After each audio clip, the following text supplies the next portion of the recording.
បើយើងក្រឡេកទៅមើលភូមិសាស្ត្រពិភពលោកប្រេស៊ីលគួរតែជាប្រទេសមហាអំណាចដ៏ខ្លាំងក្លាមួយដូចជាអាមេរិកចិនឬក៏រុស្ស៊ីដែរពីព្រោះប្រេស៊ីលជាប្រទេសដែលមានទំហំផ្ទៃដីយ៉ាងធំធេងប្រមាណជា8លាន5សែនគីឡូម៉ែត្រការ៉េជាប់ចំណាត់ថ្នាក់លេខ5ក្នុងពិភពលោកមានប្រជាជនជាង200លាននាក់និងមានធនធានធម្មជាតិជាច្រើនដូចជាដីកសិកម្មដ៏ធំមហាសាលរ៉ែដែកនិងប្រេងឆៅជាដើមដែលជាគ្រឿងផ្សំដើម្បីក្លាយជាមហាអំណាចកត្តា4យ៉ាងដែលធ្វើឲ្យប្រេស៊ីលខកខានឱកាសក្លាយទៅជាមហាអំណាចដូចជាចិនឬក៏រុស្ស៊ីជាដើមថ្មីត្បិតតែប្រេស៊ីលមានផ្ទៃដីធំប៉ុន្តែសន្តានដីមានឧបសគ្គយ៉ាងធំក្នុងការដឹកជញ្ជូនទីក្រុងសេដ្ឋកិច្ចនិងកំពង់ផែធំៗរបស់ប្រេស៊ីលដូចជាទីក្រុងសាអូប៉ូឡូឬក៏ទីក្រុងរីអូឌីជេណេរ៉ូត្រូវរាំងខ្ទប់ដោយជួរភ្នំចោត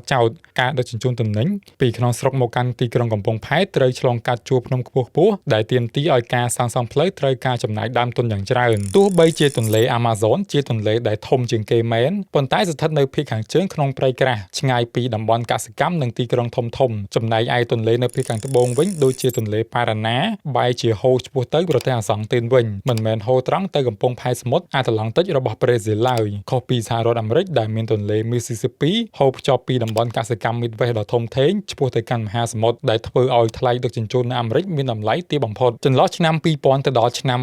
2014ប្រទេសចិនបានរីកចម្រើនបានយ៉ាងឆាប់រហ័សនិងត្រូវការទិញសណ្តែកសៀងរ៉ែដែកនិងប្រេងឆៅពីប្រេស៊ីលក្នុងបរិមាណដ៏មហាសាលលុយរាប់រយពាន់លានដុល្លារបានហូរចូលប្រទេសប្រេស៊ីល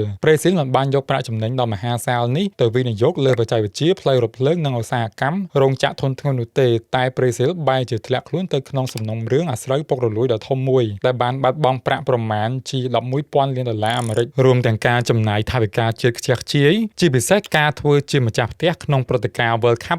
2014ដោយបានចំណាយប្រាក់អស់ប្រមាណជា15,000លានដុល្លារបន្ថែមទៀតស្របពេលនោះសេដ្ឋកិច្ចប្រទេសចិនមានការលូតលាស់ទាបជាងការរំពឹងទុកធ្វើឲ្យចិនត្រូវការវត្ថុធាតុដើមតិចជាងមុនហើយសេដ្ឋកិច្ចប្រេស៊ីលពឹងផ្អែកយ៉ាងខ្លាំងទៅលើការលក់វត្ថុធាតុដើមដូចជាប្រេងឆៅរ៉ែដែកនិងសណ្តែកសៀងទៅឲ្យចិនប្រេស៊ីលបានជួបវិបត្តិសេដ្ឋកិច្ចដ៏ធ្ងន់ធ្ងរនៅពេលដែលចិនទិញទំនិញតិចជាងមុនទ្វីបអឺរ៉ុបនិងទ្វីបអាស៊ីធ្លាប់ឆ្លងកាត់សង្គ្រាមធំៗជាច្រើនទសវត្សរ៍កត្តានេះបានបង្ខំឲ្យប្រទេសអាមេរិកចិននិងរុស្ស៊ីជាដើមខិតខំអភិវឌ្ឍយោធាបច្ចេកវិទ្យាទំនើបនិងបង្កើនសម្ព័ន្ធមិត្តយោធាដើម្បីរស់ក្រឡេកទៅមើលតំបន់នៅអាមេរិកខាងត្បូងវិញនៅទីនោះមានសន្តិភាពខ្លាំងណាស់ជិត100ឆ្នាំទៅហើយប្រេស៊ីលគ្មានស្ត្រីយុទ្ធសាស្ត្រនៅក្បែរខ្លួនឡើយយោធារបស់ប្រេស៊ីលភាគច្រើនប្រើសម្រាប់តែការពារព្រំដែននិងបង្ក្រាបបទល្មើសក្នុងស្រុកតែប៉ុណ្ណោះប្រេស៊ីលគ្មានកម្លាំងចិត្តទៅកសាងយោធាកម្រិតពិភពលោកដោយអាមេរិកឬក៏ចិនឡើយប្រទេសប្រេស៊ីលជាប្រទេសតែមួយគត់នៅអាមេរិកខាងត្បូងដែលនិយាយភាសាប៉ុកទូហ្គាល់ខណៈប្រទេសជិតខាងនិយាយភាសាអេស្ប៉ាញនិងត្រូវបាំងដោយព្រៃ Amazon ធ្វើឲ្យប្រេស៊ីលស្ថិតនៅភាពឯកាមានការលំបាកក្នុងការទំនាក់ទំនងការទូតជាមួយប្រទេសជិតខាងឬក៏ការធ្វើពាណិជ្ជកម្មជាដើមកត្តាចុងក្រោយប្រេស៊ីលខ្វះបណ្ដាញផ្លូវរថភ្លើងដឹកទំនិញភ្ជាប់ទូទាំងប្រទេសប្រេស៊ីលត្រូវពឹងផ្អែកយ៉ាងខ្លាំងទៅលើឡានកុងតឺន័រជាង